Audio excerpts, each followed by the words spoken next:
might be one of the fastest growing and arguably one of the wealthiest cities in America today, that wealth and prosperity isn't exactly trickling down to everyone equally. In fact, as seen with every other large and major growing city in the United States, there is a growing gap between the wealthy and the poor. And this problem is only exacerbating as Houston continues to enjoy unbounding growth and almost limitless economic opportunities. And the brunt of this problem is most acutely felt by those already in it, such as single-parent households, especially those that are headed by single mothers. Hi, I'm Sarah Jung, a junior at Seven Lakes High School, and this is the Nurture Square, a support network within a box.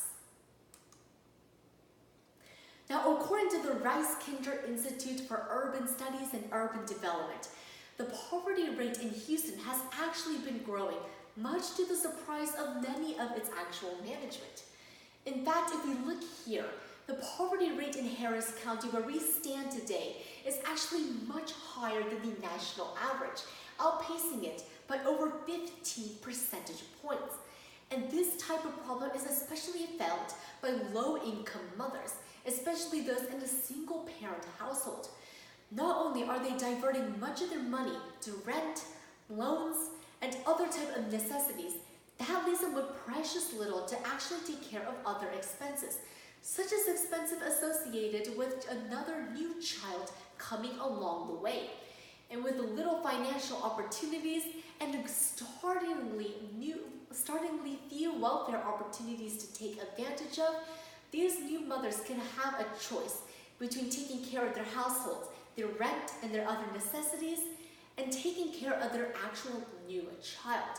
And this is obviously a choice that needs to be taken action upon to make sure that no new mother is ever faced with this again, especially in the wealthy city of Houston, where opportunity is said to be offered to all.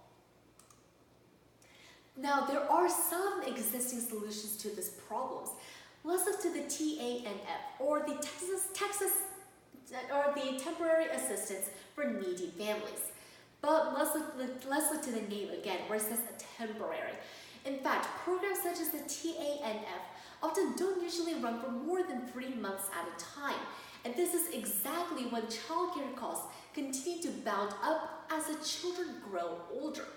And let's also take in mind that the United States doesn't exactly have a federally mandated maternity leave that has paid days written into it.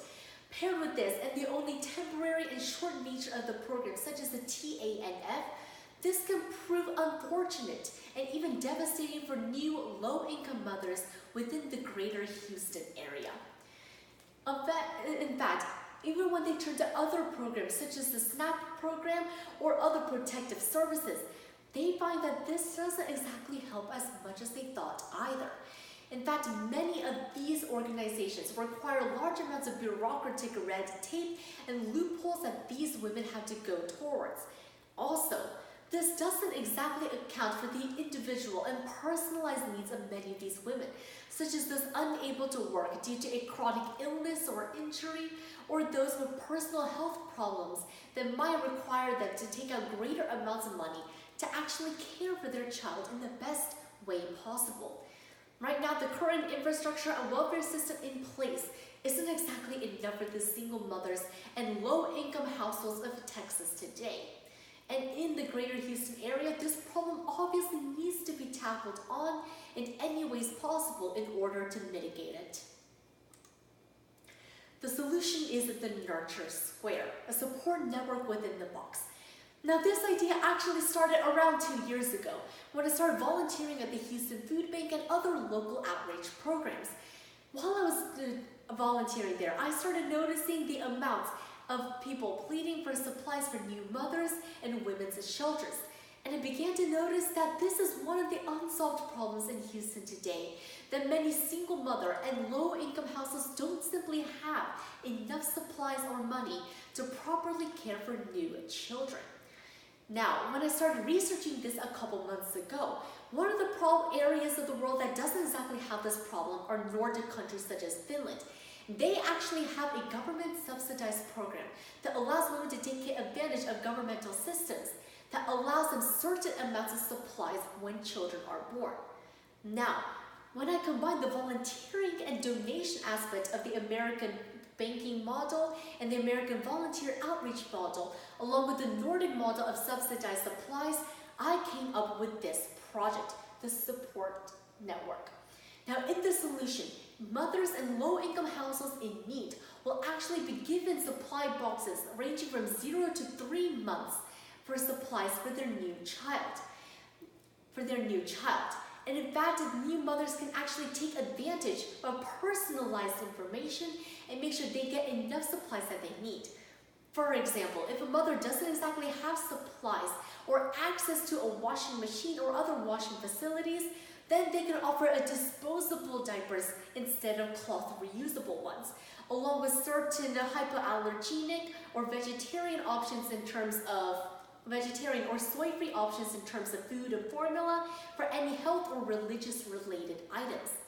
Now, for implementation, this is where the true creation of the situation actually comes in. I happen to be on the board of the Seven Lakes High School Feminism Club and Student United Nations Joint Coalition. And on this, we actually have annual fundraising drives for certain fundraising goals and tactics of our choice. And I managed to get this on our curriculum for the 2018 to 2019 fundraising cycle. Now, along with the implementation, I actually emailed and am partnering with the local church outreach programs, such as the KCPCH and the Youth Outreach Ministry, Poima. And this two-pronged attack, pairing the volunteering and fundraising aspects of local high school students to actually get in on this action and allowing for the implementation of these programs in already well-known church organizations that already have annual drives in the greater Houston area will actually make sure that this implementation is promised. Now, arguably, there were some problems with implementation scheduling. Obviously, I can't exactly be late for these supplies to be delivered, and I have to make sure that they actually fit in with the time these women need them to be delivered. While I was partnering with these type of organizations, I realized that one of the hurdles was that implementation times would actually be taking part in the summertime, which was a little longer than I had allowed for myself in the past. But with these new two-pronged attack with high school student fundraising and along with local implementation and outreach ministry programs, this type of implementation will actually have a high chance of occurring and make sure they actually get to the people they are meaning to serve. Houston may be one of the fastest growing cities in the nation, but it needs a fast growing solution to its problems to keep pace to it. And these type of solutions often start at the local level. And this is where the Nurture Square comes in. By pairing local high school students and also local church and NGOs, this is making sure we take a step in the right direction to mitigate the problems that low-income households and single mothers are having in the situation of the city today. Thank you for coming to the OISM 2019 Expo, and hopefully I'll see you in the summer.